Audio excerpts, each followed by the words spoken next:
I do want women to know that there is an alternative to suppressing their bodies with hormones, that they can see their body as a good and they can live in that body holistically. Totally. Oh my gosh. It's amazing. Join co-hosts Jamie Rocci and Teresa Kenny as they educate women about the beauty of the feminine design and empower women to take charge of their health. They're going to be so amazing. You're going to be so empowered by understanding your feminine genius and your hormone genius. I don't think I could live my whole life knowing this and not sharing it with anyone.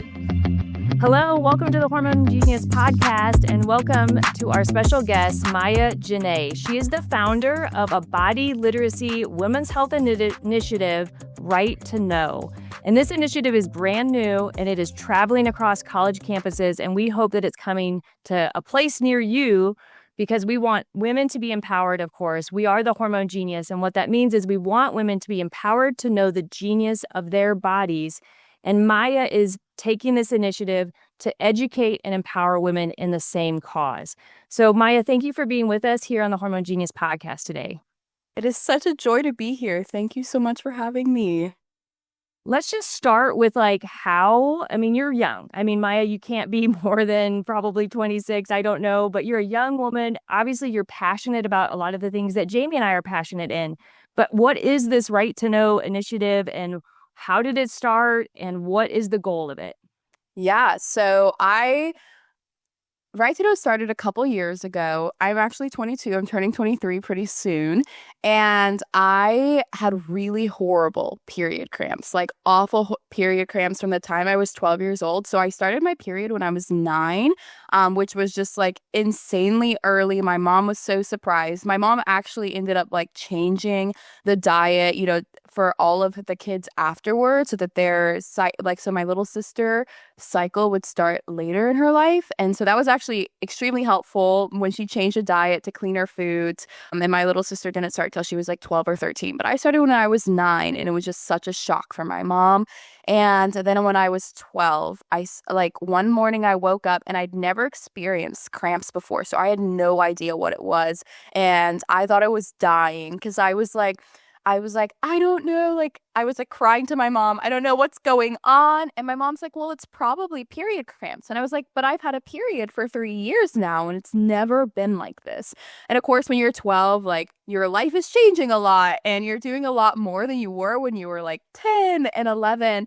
And so my body just was under so much more stress at this time. And I started getting horrible period cramps for 3 days of my cycle, 3 out of 5 days of my cycle. And I would throw up, and it was just awful. And I remember we went to the doctor I would say probably when I was 13 or 14.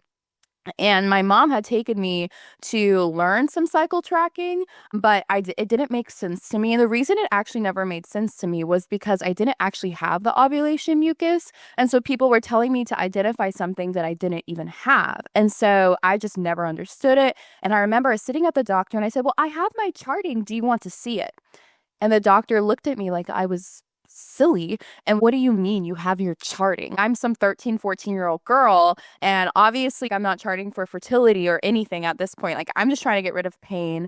And then the doctor, of course, recommended hormonal birth control for me. My grandmother had actually passed away from breast cancer recently before then. And so my mom was very much like, no, I see the risks with that. And it definitely runs in our family on both sides. And so then I just went 5 more years being in pain and just taking ibuprofen. And I remember it was when I was 17 or 18, I remember counting how many ibuprofen I took in that day, over 24 hours. And it was 18, which I knew was terrible.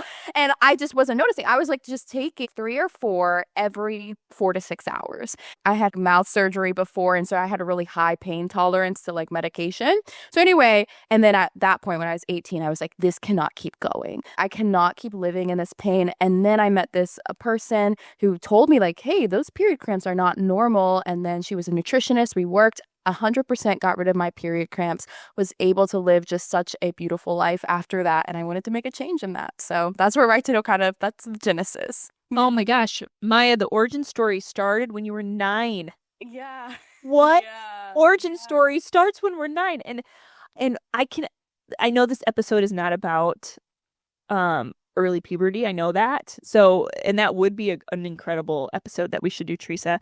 But oh my gosh, Myah, being 9. Oh my gosh, having to change your pads and going to school and being so confused and all of that. So, I'm sure that formed you in so many ways at the earliest of ages. And I'm sure that 9-year-old girl in you still is just cheering you on and saying, please continue this work, because your work on college campuses has to do with cycle literacy, body literacy. Let's understand this.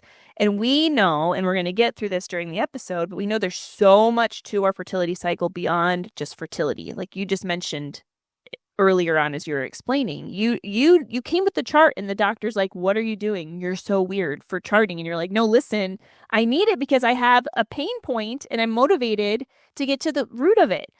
So you said that then you started working with a nutritionist, and you started kind of understanding more how to eat and live properly. Yeah. So with that understanding and with your mission and goal of going on college campuses and working with women, how many women, like what's the frequency of women coming to you with somewhat of a similar story? They have cramps, they could never really get to the root of it, been put on birth control, kind of that whole storyline. How common is that? It is so common. Like I've talked to just under 1,600 girls in the last 8 weeks, and I would say probably 80 to 90% of them have the same story that I did. Maybe not as early puberty, but definitely they had really bad cycle symptoms. Maybe not necessarily cramps, but they'll have some sort of symptom. And then they'll start tracking on their app and they'll go to the doctor, and the doctor kind of looks at them like they're silly and goes, why do you think this would work for, like, be helpful? And then just like me, we just stop tracking, because if we're going to be looked at like we're silly, then what does it mean? And so, yeah, so that is definitely what I would say. Yeah, oh my gosh. Yeah. What do you think you're young. You said 22, right, Myah? Yeah. Obviously, you could probably say you've learned about history in terms of like when birth control even started to be prescribed for women's health issues and disorders like painful periods. But what's your perspective of like where women have come from in terms of understanding their bodies and understanding women's health issues and where we are now? And why does that historical perspective kind of motivate, because I think it motivates me to really want to change the culture around women's bodies and around how we treat women's bodies, and also how we advocate for women to be able to really, like Jamie said, get to the root of these problems, which it just seems like for years has just been ignored and kind of band-aided over. And women are waking up and just being like, this is not right. This is not right. Yeah, there's so many different ways. We could talk for hours about just the historical context, but something that me and the team at Right to Know have really identified is it's the identity lies. And I think for so long, there was a lot of just no education on women's health whatsoever, right? Before hormonal birth control came out, there was just no options for women. In fact, it was actually considered illegal to send different cycle information, because it was when pornography was illegal, which should stay illegal, but because of different texts and things and that, it was hard to send information on that before hormonal birth control. And so I don't fault all of the women when they received hormonal birth control, because they didn't know any better. No one knew any better than this is the only option for me, because it was this identity lie. And we could get into identity lies all the time, but now I think, just like me when I was 9 and then when I was 12 and I got cramps, it was very much like, if this is what it means to be a woman, then I hate being a woman. And then we just turn to whatever can make us turn off being a woman, whatever that inconvenience is, whatever that shame is that we're going to feel, because maybe I bled through my jeans or my my skirt or something, because number one, like, I was 9 and 10 and didn't understand my cycle, or because my cycle is so much heavier than it should have been. And I, countless times on college campuses, I'll ask girls, we have a lot of girls who are going through transition who approach us, and I'll ask them, when did you decide that you no longer wanted to be a woman? And they will tell me, and 100% of the time, I'll think of one girl, because I think you might be in Nebraska, Teresa, but we were at a college in Nebraska Nebraska. And this girl came up to us and I asked her this question: when did you decide you no longer wanted to be a woman? And she said, well, I bled for 6 months straight and I went to multiple doctors and they all told me it was normal. And then I asked her, and then she was like, yeah, and then I got put on hormonal birth control and I felt fat, I felt sickly, I didn't feel like myself. And so obviously I was not made to be a woman. And I really just think that it's these identity lies. Like at Right to Know, we do teach body literacy. We bring our charts and we try to empower medical offices also to be able to work with girls who just are charting their cycle and aren't looked at like they're silly. So we try to empower both sides of it. But the biggest thing for us is the identity piece, because because girls have just been so lied to, and I wouldn't even say that intentionally. Like it's not like some intentional lie. It's just because, like you're saying, Teresa, like for so long we didn't have information on this, and then we just turned to what was the least, like what would bring us the least amount of shame, what we could hide from being that woman, and then what we didn't know is how it would destroy our health, how it would destroy our children's health, and how it would, even just from a mental health perspective, break so many of our girls. And so when we talk to girls, that's why for us our magazine is so important, is that connection of that identity, and that you are beautiful, that your body wasn't made to be in pain. And then that's why we take so many girls to do homeless ministry and things like that with us, where whatever's going on in their city, we'll take them to do it with us to remind them that in who you are good.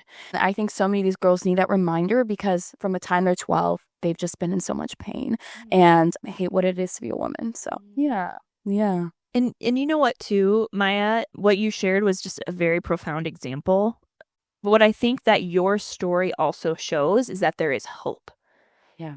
We know why we have periods, but a lot of women don't know why their periods hurt them so terribly. You know, like you're saying, it's like the curse of woman. So I don't want to be a woman anymore because I don't want to be cursed by it. In that way, pain, right?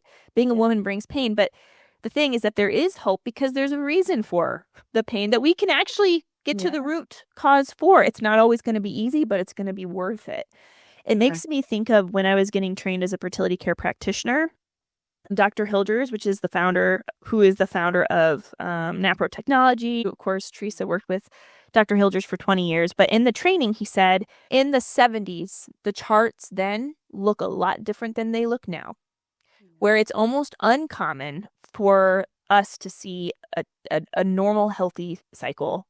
Now it's just more common that women are struggling with PCOS, endometriosis, estrogen dominance, which causes heavy bleeding many times. And so through the evolution of time, you know, were periods as terrible 100 years ago? Probably not. Probably not. Probably not, because of our lifestyle, environmental toxins, the way we eat, the way we live. It makes it more difficult. But the reason I'm sharing this is that there is hope. There is hope, actually. It's not like we're being forced up against the wall. Make a decision, you know. No, it's actually we have tools. What would be something, Myah, that you would give advice? So if a woman's talking to you and you're on campus, okay, and you're answering questions, you're having these conversations with college students, and a woman comes up to you and says, I do have really heavy periods and they're very painful. What do I do? What's their next step? Yeah. And just to speak to what you're saying, Jamie, it is like there's an awakening going on, and we're seeing it across social media. But a lot of these girls, like that girl that might come up to me and be like, I have a heavy cycle, or I have a really heavy period, what's going on? She's also following 20 different influencers who have the same story, but she's feeling so confused because she's like, they did this and they did this and they did this, and it's not working for me. And that's what I hear across the board is I'm following all these influencers and it's not working for me. So we're seeing women are going, wait, my body isn't made to be in pain. But every woman knows inherently that she is so unique and that she's so different. And then she tries to do something like the influencer she's following is doing, and it doesn't work for her. And then again, that identity piece. And so the first thing we do is if she comes up to us and we just want you to know that you're so beautiful, and what might be working for that person doesn't have to work for you because your body is speaking such a beautiful story. And then what we do is we introduce them to body literacy tracking. Now, I'd like to know we have our body literacy trackers, but a lot of different campuses might have like a medical professional in their area that might do something slightly different. And so we try to cater to wherever they could go for help in that area. And we want you to just start listening to the story of your body.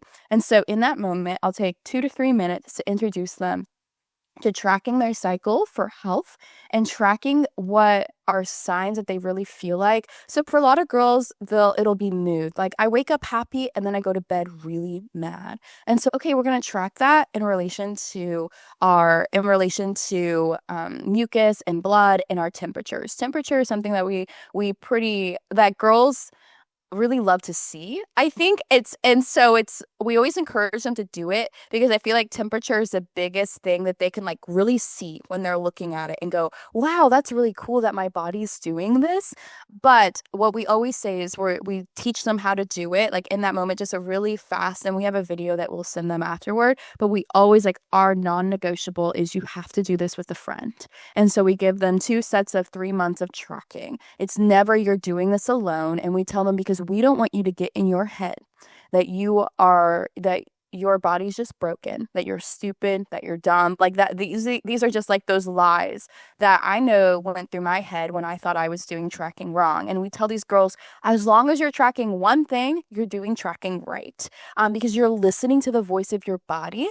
And just like, what is the first thing that we do to a society so that we can control it is make them illiterate. And so we'll tell girls that we're trying to help you learn the voice of your body, be literate in what's going on in your body. And then we meet with them on Zoom and just start teaching them. So we have like monthly calls with girls and we just start teaching them, here's how to look at your cycle. Here's how I'm looking at my cycle, right? It doesn't have to be perfect. It just has to be that moment. Meditation is a huge thing of just sitting and listening. And that's what we're encouraging girls to do, is just sit and listen. And then from there, there's so many different places we can go. There's just like so many different options for girls, and we try to connect them with either someone on our team or someone local to them, or just start sleep. Just starting with like the basics of like the circadian rhythm, right? Okay, let's look at improving our sleep. And so what we do with our magazine is all the girls improve one thing together for that whole month. And so it's normally just like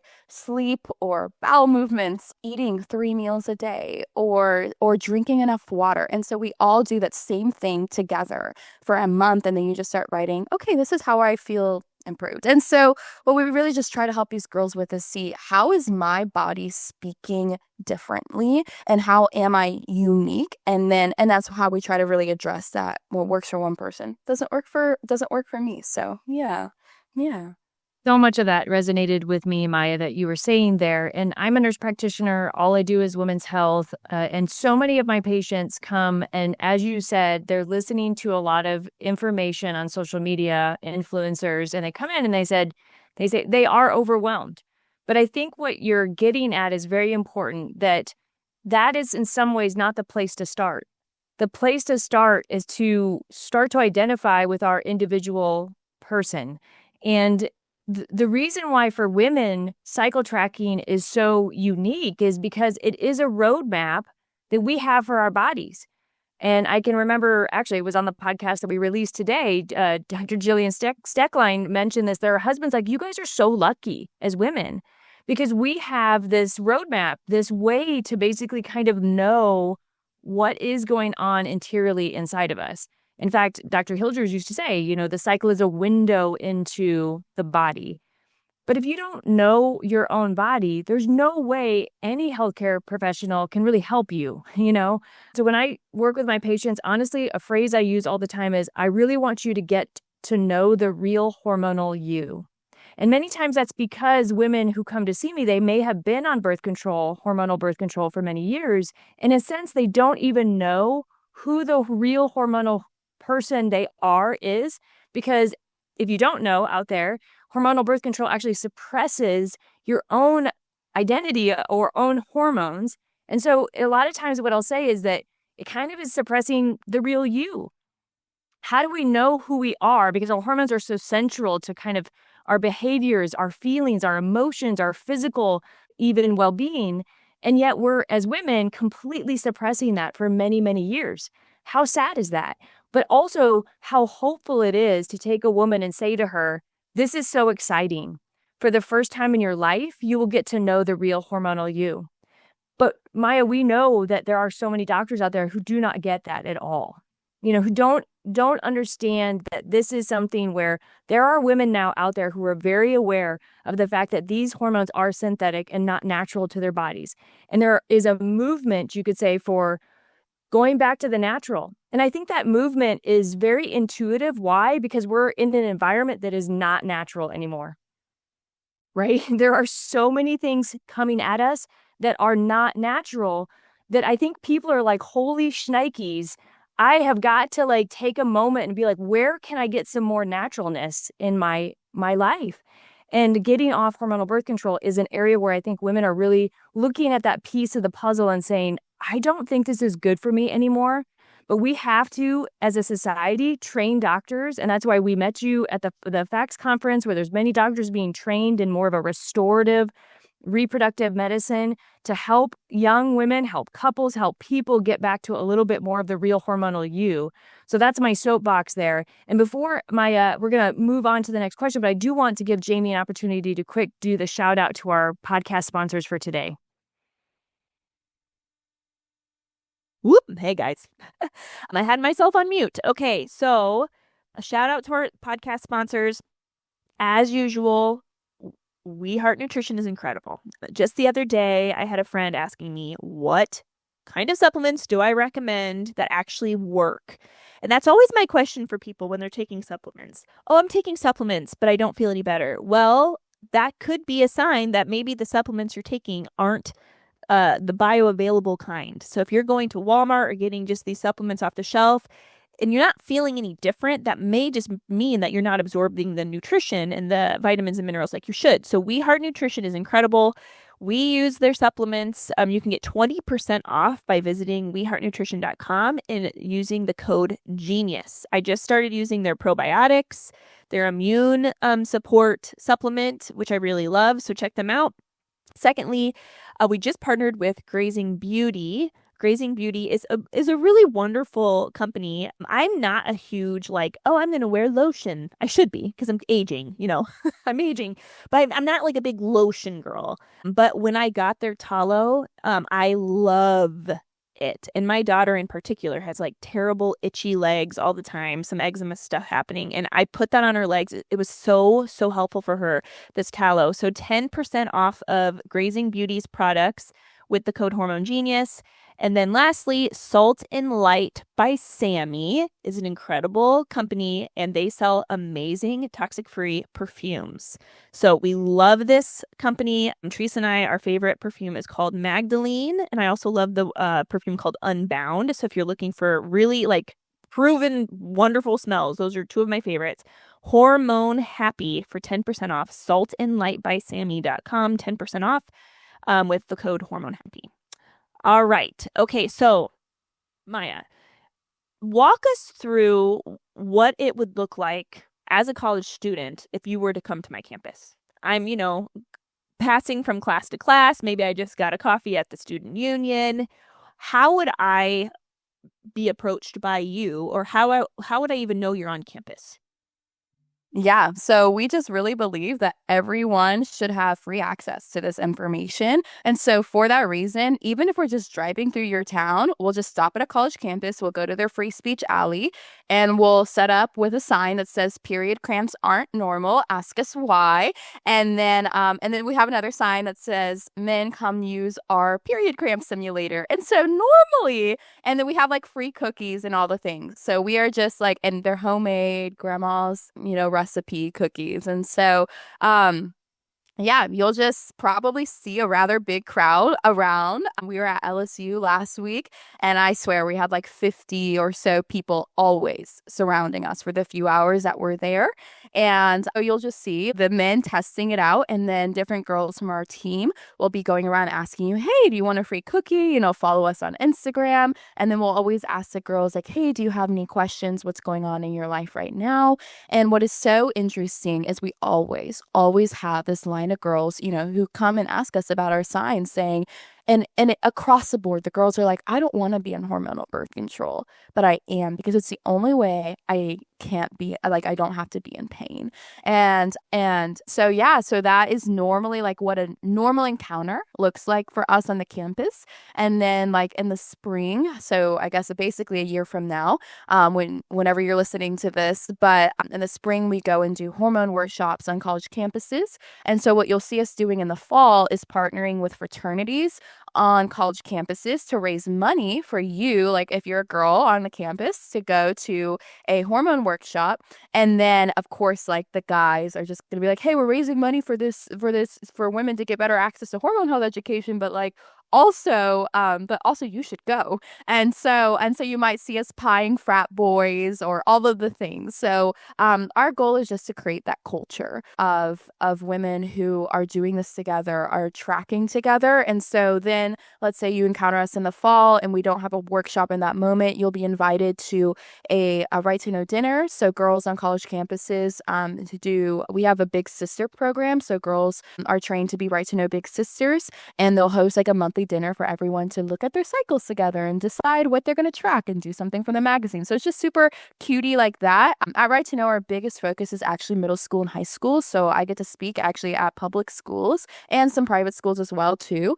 And our big goal is to get this education to girls when they're starting their periods, so that it just becomes a habit for them, so they can know, Teresa, like you were saying, that hormone happy self, right? Getting to know who they are, and not, because I think as women, we just have so many identity lies constantly. And when our body feels like it's against us, that's a whole other identity lie. And so that's but yeah, Jamie, that's what it looks like when we're on a campus.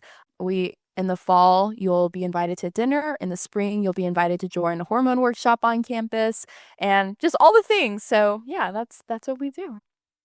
Man, I am tired just listening to that. Like, you must be so busy and you obviously have a ton of energy, and to be able to be out there just always talking to people, that's just amazing. Another organization that Jamie and I have partnered with is Natural Womanhood, and getting education out, articles about different areas around hormone health and education and side effects to birth control, so many things. But check out Natural Womanhood too if you haven't yet, for just great information about hormone education. Myah, I think you mentioned at the beginning just your terrible periods, that you started so young also. I don't think you mentioned if you ever got to the point where you solved that. And so I don't know if you can update us just now as you're 22. Like, did you get to the point where you felt like maybe you did get to restore and feel like you got to the answers of your period problems? Yeah, so it's been almost 4 years of not having period cramps. On occasion, like if I'm having a really stressful time of my life and I'm not sleeping or eating well, at the beginning I'll have slight discomfort. But I went from 3 to 5, 3 days of having to stay home from things, of just being so throwing up horrible, to literally just blood. And I think that is just the hope, the glory story that I realize that every girl should experience. But the biggest thing for me was not getting rid of the pain. It was that for the first time in my whole life, I was so happy. I always thought I was super duper introverted. So that's something a lot of people probably don't guess from a lot of the work we do, but I'm a way more introverted person than Mary, who's on our team. But in high school and middle school, I hate it. It took so much out of me to be around people. And I just thought it was hard for me to love people. That's what I told myself. It was hard for me to love people.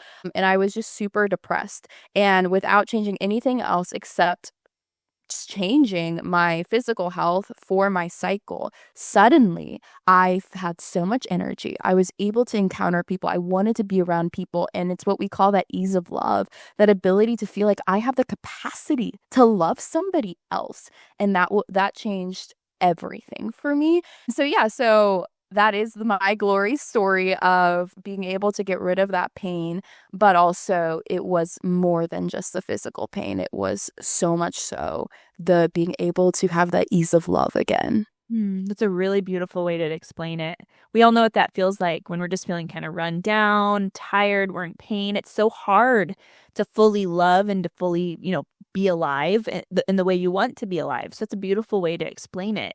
I'm so glad that you're not experiencing that pain anymore, because it would impact, probably, you do this work no matter what, I have a feeling, but it might, impact the fruit, per se, that you're having on these college campuses. Myah, if I was your age, so when I was your age, I was learning all about the fertility cycle, and I was like an alien. Like, I felt so alone because, again, it was this revelation of coming to learn and know how incredible our fertility cycle is to our health and well-being, and nobody was talking about it back then, So if you were alive back when I would be traveling with you. I know it. Like, there's gonna be people listening. They're like, I want to be on Maya's team. I would. I mean, what you're doing, my young heart, that would be so fun to go around on college campuses, speak out, connect with people, give them hope. It's just this very important job you're doing, Myah. So I want to applaud you for being obedient to the call. And you are such a young woman, and you have a promise beyond what your capacity to know for your future. You're such a young woman. You have so much more life to live. And I'm sure that leadership that you're forming now and your ability to, form this movement is not going to end here. It's going to even reach beyond your wildest imaginations, I have a feeling. Okay, Myah. So when you're thinking about your team and when you're traveling around, how do you recruit people? If someone's listening now and they're like, oh my gosh, I want to help be a part of this. What advice would you give them, and what would be their next step?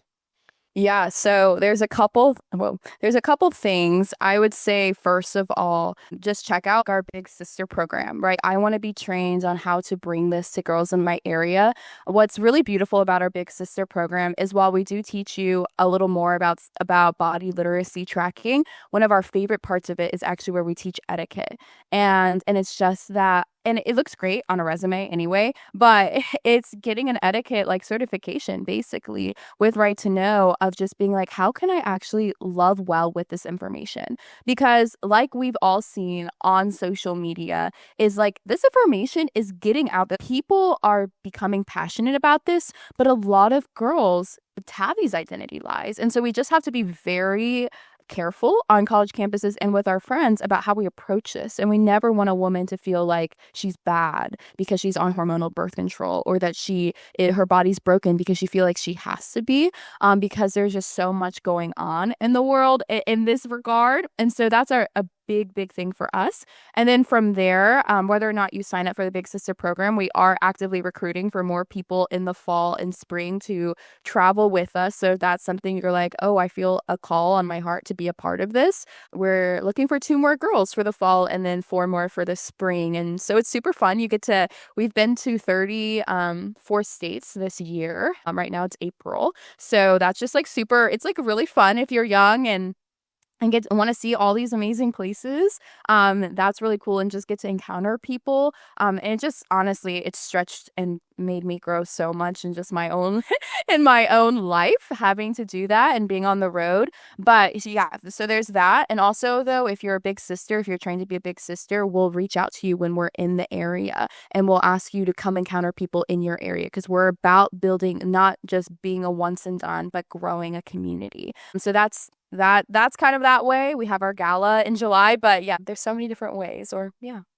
I'm so glad you brought that up, Myah. Just that, this is not about ever judgment of people. And we are in a situation where so many women have not been given all the answers, all the options. And so many times they just feel like the only option was to do this one thing. So I'm so glad you said that, because that is important. It's always meeting people where they're at. It's always compassion and empathy for women and community, as you said, and loving people well. I just think that's such an important message. I'm so grateful that I have the magazine Right to Know. How do people sign up for the magazine and, give us your details of the website, again, any social media handles. How do people really stay in touch with this Right to Know initiative? Yeah, Instagram is the Right to Know hotline. So just Right to Know hotline. And then our website is righttoknow.com. And then I think where some people, it's just like there's 2 T's right there. So righttoknow.com. And then if you're looking for the magazine, you can just put, /magazine, or it's just right there when you go on the website. And then the Big Sister program is there as well. I love the magazine. If you're looking for a way if you're a mom who has a daughter and you're like, I don't know if she quite received this well, we just love the ability to just hand the magazine out and create a culture that has the courage to say no to hormonal birth control. And I think that's huge. And so we're just trying to create that culture, which is for us is why we really focus on middle school and high school, because we shouldn't have to fight, lies that they believe about themselves in college for the rest of life, right? It should start when they're way younger. And so we really, really try to empower parents with this information. And so when we go to communities, not all communities, but like in Houston, we're hosting one in July, but we call it Save Our Daughters, where we empower parents to be able to have this conversation with their daughters so that they no longer believe all of these identity lies. Mm. Wow. There's so much depth to this work. On the surface, it looks like your advocacy, your hormone literacy, you're sharing the facts about our cycle. But on a much deeper level, it's actually so rooted and anchored into our identity, like you're saying. So again, there's a depth to your mission, and I'm sure because of your youth and zeal, many people are just drawn to it as well. And what Teresa and I say a lot is when women and men, but in this case, when women recognize the truth, we're changed. We just need to be given the truth. We need to, hear the truth. But so many women aren't even hearing the truth. So we're so confused. But when we hear it, we recognize it, and it does something to us. You're sharing the truth about the goodness of our bodies on campus. And I'm sure, again, the ripple effect will be vast for years and years to come. Myah, I'm going to start wrapping us up here. And I'm going to ask you the question I ask every person we interview. What do you wish every woman knew about her hormone genius? My biggest thing that I just say to women is that you are beauty. And I think oftentimes when we say the word beautiful, it's like you did something to attain this. But in who you are beauty, and your body is so unique. And you were not made to be in pain. You were not made to, your body is not broken, right? Every single pain that you're feeling with your cycle is your body working perfectly to let you know that there's something deeper going on inside. And so any symptom you feel, I just want you to be able to look at it and have that perspective shift of, this is beauty. I am beauty. And this woman in front of me, she is beauty. And what we're going through, whether that's conflict, whatever the suffering is that we're experiencing in that moment, it is beauty. And we are here at Right to Know. My just like my own personal goal is just to reveal to woman, remind her of her beauty, and then she will reveal it to the rest of the world. And I think that's, Jamie, Teresa, I also want to thank you for your work as well. It is so inspiring to get to send women to different resources that, like you pointed out, Teresa, there is, Natural Womanhood, and there's so many amazing resources. And I love how you guys bring them here into one place and show, and I think that's something that women need to see, is that there is unity. And there is, and that's what attracts women, is not conflict, it's unity. And so that together we can step forward in courage. And women, like, courage is contagious, just like fear and shame and all of that can feel so contagious. Courage is so contagious, as Brene Brown says, and we really want women to experience that. And so thank you for your work that you're doing. And it encourages all of us younger women who get to be on college campuses and talking to girls and in middle school and high schools to continue going on, because there is hope and there is unity in this. Yeah. Powerful words. I always say, if you could just get all women to be ovulating at the same time and get us in a room together, I mean, mic drop right there, we change the world. So if you're in a community of women, start cycle tracking, start getting together while you're at that we call it the Saint Joan of Arc, kind of time of your cycle and really change the world. Really, but by forming unity. I love that message. So call to action today is to check out Right to Know hotline on Instagram, righttoknow.com. Go to their website, check out their initiative, check out the Big Sister program. We really want to spread this, to the whole world. And so if you're hearing this, share it with a young woman in your life. If you're an older person and you wished you would have known this when you were in college or in high school, please share this information with someone else, because that's how we start to make change and we start to help women help themselves. Thanks, Myah. Good luck to everything that you're doing on college campuses, and we'll talk to you real soon. Thanks for listening to the Hormone Genius podcast. Please remember to share our podcast with your friends and family, and also follow us on social media. If you were not aware, we have a YouTube channel. So if you could like and subscribe to our YouTube channel to stay in the loop with all of our latest episodes, we would appreciate that. Thank you so much for your support. We are excited to journey alongside you as you discover the beauty and the genius of your hormones.